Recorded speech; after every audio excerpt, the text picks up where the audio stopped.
Bom, agora então 2h49, acabamos de assistir aí ao documentário Mercado Negro, que mostra o comércio ilegal de animais, né, em diversas regiões do mundo e também os hábitos alimentares. Então o biólogo Ralph Lima, que trabalha como coordenador executivo lá da RENCTAS, a Rede Nacional de Combate ao Tráfico de Animais Silvestres, está aqui hoje para a gente falar um pouquinho sobre como é que é essa realidade aqui no Brasil. Ralph, obrigada por ter vindo.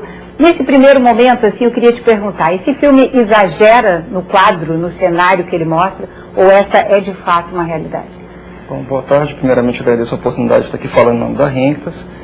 Lísia, não exagera não. A situação no Brasil não é muito diferente. Não existe somente a questão dos maus tratos e a retirada dos animais, que é um crime contra a biodiversidade, mas também toda a parte social das pessoas que estão envolvidas nesse tráfico.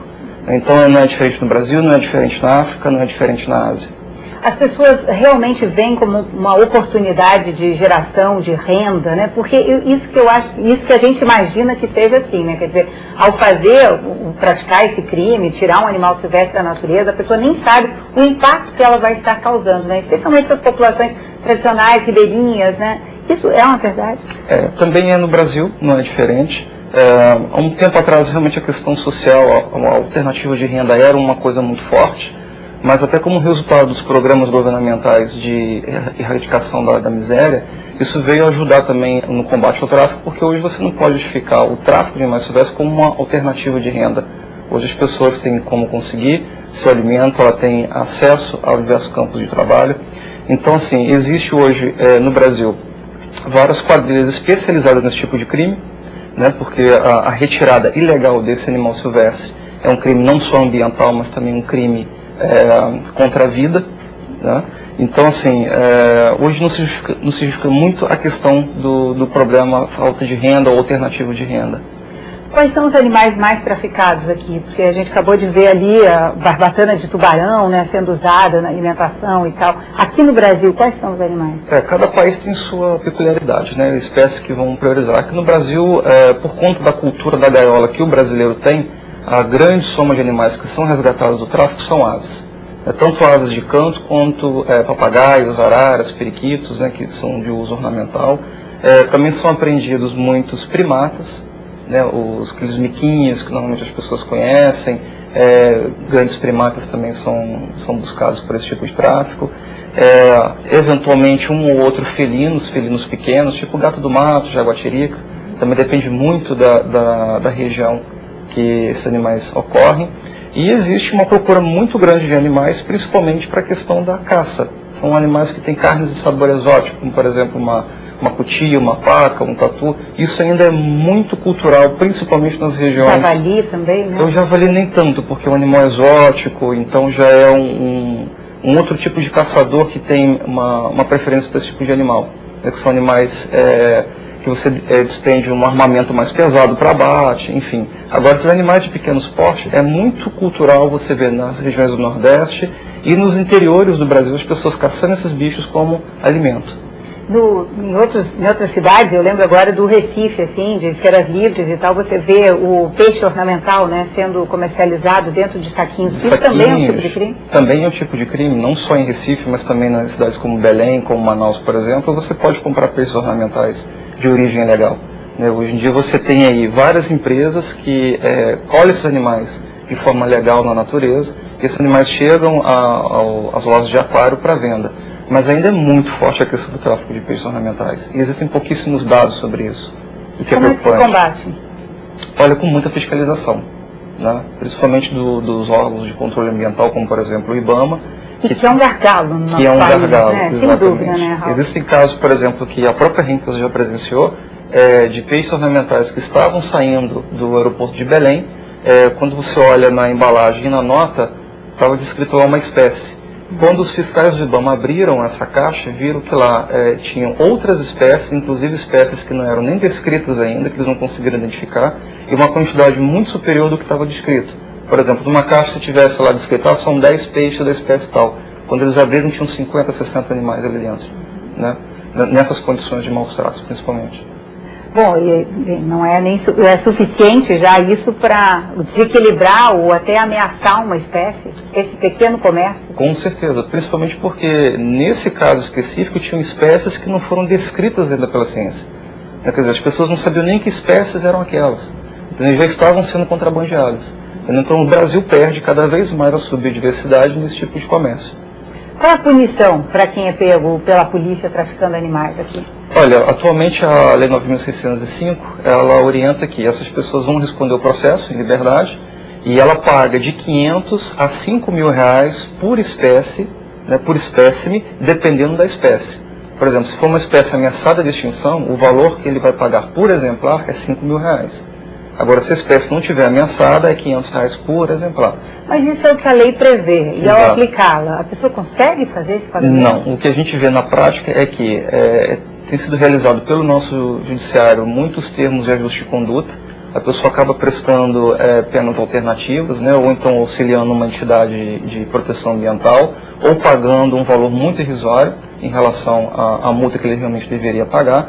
Então, está servindo justamente para incentivar essas pessoas a continuarem a cometer esse tipo de crime. E reincidir, né? Imagino. Porque depois de fazer um termo de ajuste de conduta, é óbvio, né, que ela volta em liberdade. Exatamente. E aí ela tem aquilo como alternativa, né? Exatamente. Existe uma falha no nosso judiciário e isso precisa ser corrigido logo. Como seria corrigido? Olha, o que você propõe para isso? Nós fizemos uma proposta à Câmara dos Deputados para tipificar o criminoso ambiental em relação ao tráfico. Daquela pessoa que foi pega com 1 ou 2 animais ou que estava caçando um animal para comer, daquele grande traficante que é pego nos aeroportos brasileiros, por exemplo, com 500, 600 animais. Né? Então é uma forma de você tornar a pena mais dura para quem é reincidente, né, ou para quem está com uma quantidade muito grande de animais, dependendo da situação desse tráfico, e da pessoa que tem, sei lá, 5 gaiolas ou 10 gaiolas em casa, que aquilo é uma coisa cultural para ele. Entendeu? Então teria que ser uma pena mais educativa para esse tipo para essas pessoas e uma pena diferenciada para os grandes criminosos. Agora, segunda ou terça-feira, a editoria de ciência do jornal o Globo até divulgou, né, que o mico-leão de cara preta está ameaçando o mico-leão dourado porque eles são de regiões diferentes, né? O mico-leão de cara preta é do sul da Bahia e o mico-leão dourado é mais aqui da região do norte, Fluminense, né? Exato. E que 100 e poucos indivíduos dessa espécie foram introduzidos ou, né, se reproduziram e tal em Niterói, portanto ameaçando já essa biodiversidade, esse ecossistema formado pelo mico-leão dourado, que já é uma espécie em extinção há muito tempo relatada, né? Perfeito. E possivelmente, a matéria dizia que possivelmente isso tenha havido pelo transporte. Como é que é isso? Na verdade, solturas indevidas, né? Realizado ou por órgãos governamentais ou pela população mesmo, que compra um casal, fica com pena, vou soltar aqui no jardim. Esse animal começa a ganhar as florestas e ameaça as espécies que são nativas. Né? Hoje, por exemplo, no estado do Rio mesmo, foi introduzida no Parque da Ilha Grande uma espécie de primata que nunca ocorreu lá.